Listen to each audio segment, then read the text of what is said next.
नमस्कार दोस्तों। देखिए, अब आपका समय बहुत कम बचा है।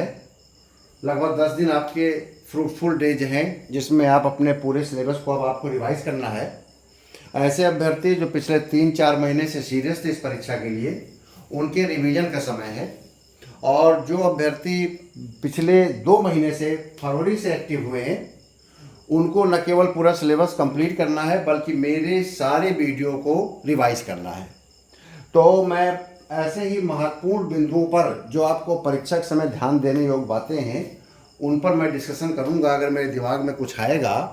तो देखिए, अभी मैंने आपके सामने तृतीय प्रश्न पत्र उत्तर प्रदेश वित्तीय नियम एवं कार्यालयीय प्रक्रिया के संबंध में जो तीसरा प्रश्न पत्र है 100 अंक का, उसके बारे में मैं डिस्कशन कर रहा हूँ।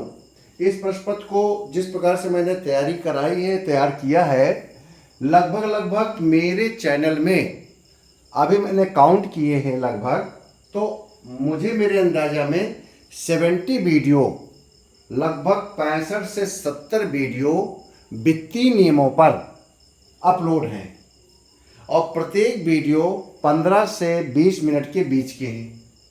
तो आप अगर ये 70 वीडियो अगले 10 दिनों के अंदर प्रतिदिन 5-6 वीडियो आप अगर सुनेंगे तो आपका ये पूरा सिलेबस पुनः रिवाइज हो जाएगा।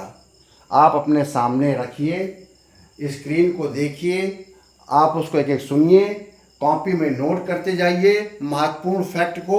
अगर आपके नोट्स नहीं तैयार हैं, अभी शीघ्र ही आपको मेरे वीडियो के बारे में पता चला है, चैनल के बारे में, करियर एंड मोटिवेशन के बारे में, तो आप अपने मोबाइल में, आप अपने लैपटॉप में, आप अपने टैबलेट में, टीवी की स्क्रीन में उसको आप सुने।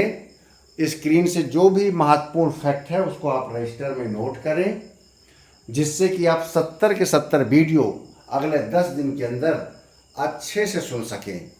आपके स्क्रीन में मैंने पूरे सिलेबस को, तृतीय प्रश्न पत्र को 7 यूनिट में बांटा है, जैसा कि पाठ्यक्रम आपका है। और इन 7 यूनिट से 8 प्रश्न बनेंगे।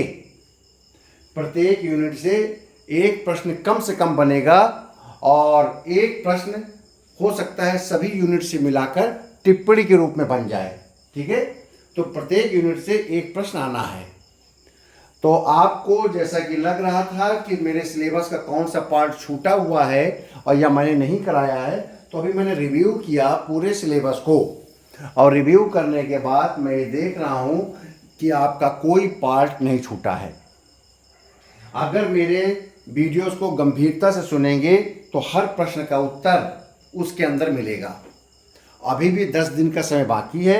मुझे ऐसा लगेगा कि कोई टॉपिक इम्पॉर्टेंट है, मुझे रिवीजन की ज़रूरत पड़ेगी या कुछ टॉपिक छूट रहे होंगे, उसको और डिटेल जरूरत पड़ेगी तो मैं उसको कराऊंगा। लेकिन मेरा मानना है अब अगर मैं कुछ भी ना कराऊं तो भी आपका काम चल जाएगा। काम चल ही नहीं जाएगा, आप उसमें 60+ मार्क्स ला सकते हैं। वित्तीय हस्त पुस्तिका फाइनेंशियल पेपर में 60+ लाना एक बहुत बड़ा अचीवमेंट होगा। ठीक है, तो देखिए, यूनिट 1 में वित्तीय हस्त पुस्तिका, आप पेपर में वित्तीय नियम संग्रह बोल सकते हैं। वित्तीय हस्त पुस्तिका खंड 2 भाग 2 से 4 से वेतन निर्धारण कंटिन्यूअस चल रहा है। ये टॉपिक 6 वीडियो में दे चुका हूं, कम से कम 4-5 और वीडियो दूंगा आपके परीक्षा तक। 10 से 12 वीडियो वेतन निर्धारण पर होंगे। इसके बावजूद भी आप नहीं कर पाए तो फिर समस्या आपकी होगी। ठीक है। नंबर 2, अवकाश नियम, 100% प्रश्न आएगा अवकाश नियम का। तीसरा है सेवा संबंधी प्रकरण। सेवा संबंधी प्रकरण कई बार देखिए आया है, कई जगह पर उल्लेख है। यूनिट 4 में भी लिखा है सेवा अभिलेखों का रखरखाव, सेवा संबंधी प्रकरण। ये टिप्पणियाँ आती हैं सेवा संबंधी प्रकरणों के बारे में। सेवा संबंधी प्रकरण में जो भी प्रकरण आएगा, आपका किसी की डिफिनीशन आ सकती है, वेतन की डिफिनीशन आ सकती है, कार्यालय अध्यक्ष की डिफिनीशन आ सकती है, एलपीसी के बारे में पूछ सकता है, आपका रूल्स कोई पूछ सकता है, सेवा पुस्तिका के रखरखाव के बारे में पूछ सकता है। ठीक है ना। तो ये आपके सारी टिप्पणियाँ मेरे लेक्चर में हैं और सेवा अभिलेखों पर भी मेरा एक लेक्चर, 2 लेक्चर हैं। आप इसको जाइएगा, आपको सब मिलेगा। अब आता है यूनिट 2। यूनिट 2 से भी कम से कम 1 या 2 क्वेश्चन आएंगे। अब देखिए, मैंने वेतन भत्तों का कारण मैंने आज अभी पढ़ाया है। वेतन भत्तों का कारण 1-2 अभी इस पे और बनाऊंगा मैं वीडियो, जिसके कारण वेतन देयक का निर्माण, कंटीजेंसी बिल और वेतन भत्तों का आहरण आपका कंप्लीट हो जाएगा। इसी से जुड़ा है आहरण एवं वितरण अधिकारी के कर्तव्य दायित्व। आहरण वितरण अधिकारी के कर्तव्य दायित्व वही हैं जो वेतन भत्ते, वेतन देयक, कंटीजेंसी बिल, आपका कोई भी निक्षेप है, एरियर है, निकालने में जो सावधानी बरतनी चाहिए, जो उसको काम करना चाहिए, एक दूसरे से जुड़ा हुआ है। ठीक है। तीसरा इसी से है ऋण एवं अग्रिम एवं सामान्य भविष्य निधि। आपके इसमें से 2 प्रश्न बन सकते हैं। ऋण एवं अग्रिम पर भी क्वेश्चन आ सकता है। मैंने इसे आपको 2 वीडियो में बताया है कि किस प्रकार से हाउस लोन एडवांस लिया जाता है, कैसे कैसे कंप्यूटर अग्रिम लिया जाता है, अन्य अग्रिम मोटर अग्रिम लिया जाता है, मोटर कार अग्रिम लिया जाता है, कैसे उसका पेमेंट होता है, क्या रूल है, किसको सूचना देनी पड़ती है, महालेखाकार किससे कैसे जुड़ा हुआ है। आप मेरे वीडियो में जाइए, बहुत ही गंभीरता से पढ़िएगा, क्योंकि उसमें से कोई भी छोटा सा प्रश्न बनाकर एग्जामिनर आपकी परीक्षा ले सकता है। ठीक है। सहायक वो सामान्य भविष्य निधि जीपीएफ के बारे में प्रश्न आएगा, उसके बारे में मैंने 2-3 वीडियो आपको पुटअप किए हैं। ठीक। तो यूनिट 2 भी आपका कंप्लीट है, यानी कि यूनिट 2 से कोई क्वेश्चन आएगा आपको कर देना चाहिए। अब आता है यूनिट 3 यात्रा भत्ता। यात्रा भत्ता से एक क्वेश्चन जरूर आएगा। ये सारे क्वेश्चन जब मैं बोल रहा हूँ, ये क्वेश्चन आएंगे तो 20 नंबर का मान के चलिए। अब आपको जैसे मैंने बताया कि यूनिट 1 में 3 टॉपिक मैंने दिए, वेतन निर्धारण, अवकाश नियम और सेवा संबंधी प्रकरण। इसमें 10-10 नंबर के 2 क्वेश्चन हो सकते हैं। ठीक है। 5-5 नंबर, 7-7 नंबर के तीनों क्वेश्चन बना सकता है।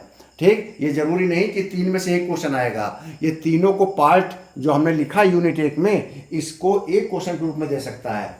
ऐसे ही यूनिट 2 में मैंने ABCD करके 4 पार्ट बनाए हैं। हो सकता है 5-5 नंबर के 4 प्रश्न बना दे, और ऐसा भी हो सकता है कि 10-10 नंबर के 2 प्रश्न बनाए। तो आप इसमें से कोई भी टॉपिक छोड़ना नहीं है। आपके हर यूनिट से ये आपको 7 यूनिट दिख रहा है, 8 क्वेश्चन आएंगे। ये 8 क्वेश्चन नहीं होंगे, कम से कम पेपर में आपको 20 से 25 क्वेश्चन मिलेंगे। उसके अंतर्गत प्रत्येक प्रश्न के अंतर्गत का, खा, गा, घा करके ABCD करके पार्ट बनाकर क्वेश्चन देगा आपको। ठीक है। तो यूनिट 3 आता है वित्तीय हस्तपुस्तिका खंड 3 यात्रा भत्ता।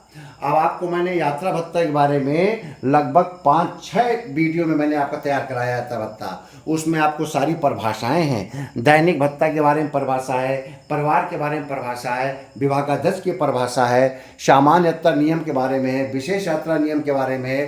पेपर में आ जाएगा विशेष यात्रा से क्या समझते हैं, तो स्थानांतरण पर जो यात्रा होती है, प्रथम नियुक्ति पर जो यात्रा होती है, विभागीय परीक्षा पर जो यात्रा होती है, कोई व्यक्ति सस्पेंड कर दिया गया है या कहीं गवाही देने जानी है, उस पर जो यात्रा करेगा, ये सब विशेष यात्राएं होती हैं। आपके मेरे वीडियो में जाएंगे तो आपको सुनने को मिल जाएगा सारे। ठीक है। उसके नोट्स भी मिलेंगे। अब आपका काम है रिवाइज करना। ठीक। तीसरा है C मृत्यु एवं सेवानिवृत्ति पर अनुमान यात्रा भत्ता। इस पर भी मैंने बहुत डिटेल वीडियो बना रखा है। वाहन भत्ते के बारे में भी बता रखा है। तो आपके यात्रा भत्ता में 20 नंबर का यात्रा पर क्वेश्चन आएगा, और इसमें से 4 से 5 क्वेश्चन बना के देगा। 4-4 नंबर के क्वेश्चन बना के देगा, आपको सवाल भी देगा। तो आप इन सब चीज़ों को अच्छे से रिवाइज करिए, मेरे इस स्क्रीन को नोट कर लीजिए, और इसी के अनुसार आप मेरे वीडियो पे जाइए। मेरे वीडियो पे जाइए, और जब आप मेरा वीडियो खोलेंगे, मेरी प्लेलिस्ट खोलेंगे, तो असिस्टेंट रजिस्ट्रार नाम की जो भी प्लेलिस्ट होगी, उसमें पूरा फाइनेंस का पेपर पड़ा हुआ है। फाइनेंस का पूरा सिलेबस है। फाइनेंस का सिलेबस है, जीके है, हिंदी है, यानी कि उसमें वही वीडियो होंगे जो कि सहायक कोर्स जो परीक्षा के लिए इंपॉर्टेंट है। ठीक है। अब आता है यूनिट 4। यूनिट 4 CSR है, सिविल सर्विसेज रेगुलेशन। ये पेंशन नियम है। पेंशन नियम में हमने 7-8 वीडियो में पूरा पेंशन कवर किया है। बहुत डिटेल पेंशन को कवर किया है, जिसमें पेंशन नियम है, अर्ध सेवा के नियम हैं, शर्तें हैं, सेवा अवधि के कैसे गणना करते हैं, पेंशन का निर्धारण कैसे करते हैं, पेंशन आवेदन प्रक्रिया, यानी कि जो मैंने ये इसमें नोट किया है आपके स्क्रीन में, वो सिलेबस को नोट किया है और तब कि मैंने पढ़ाया बहुत डिटेल है।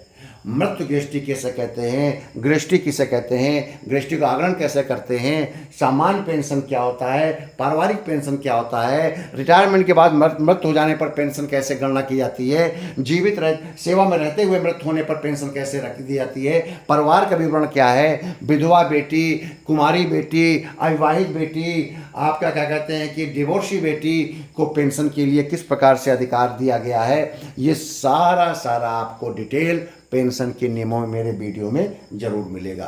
सेवा अभिलेखों का रख रखाव सामान्य प्रक्रिया है, वही है कि कैसे सेवा पुस्तिका रखते हैं, कैसे हम अभिलेख का रखते हैं, कैसे संरक्षण करते हैं, सेवा पुस्तिका को हम कब वापस करेंगे रिटायरमेंट के बाद, आधे इतना महत्वपूर्ण प्रश्न नहीं है। जो आप सेवा अभिलेखों में वीडियो में जाएंगे तो जो 2 वीडियो बने हुए वही रख रखाव के बारे में। अब आता है यूनिट 5 भंडार क्रय नियम। 3, 4, 5 मैंने वीडियो में मैंने भंडार क्रय नियम को बताया है, उसमें आपको बता रखा है मैंने भंडार का सत्यापन कैसे होगा, जेम क्या है, जेएफआर क्या है, ईएमडी क्या है, परफॉर्मेंस सिक्योरिटी क्या है, आरएफपी क्या है, टेक्निकल बेट, फाइनेंशियल बेट, रिवर एक्शन, इन सब के बारे में टिप्पणी पूछ सकता है। आपको इन टिप्पणियों को याद रखना पड़ेगा, ठीक है। तो इसके बारे में भी आपके सिलेबस में, आपके वीडियो में, मेरे YouTube चैनल में करियर मोटिवेशन में सारा मटेरियल पड़ा हुआ है।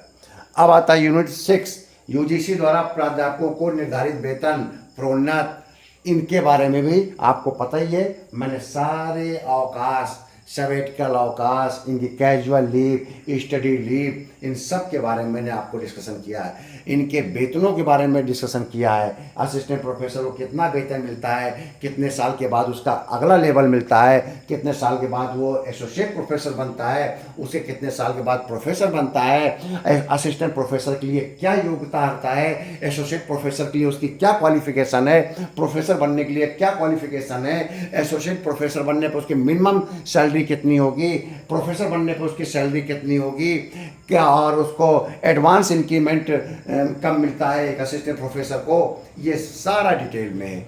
आपके अगर आप नए अभ्यर्थी हैं, नए श्रोता हैं, नए सब्सक्राइबर हैं, तो आप मेरे वीडियो को जाइए।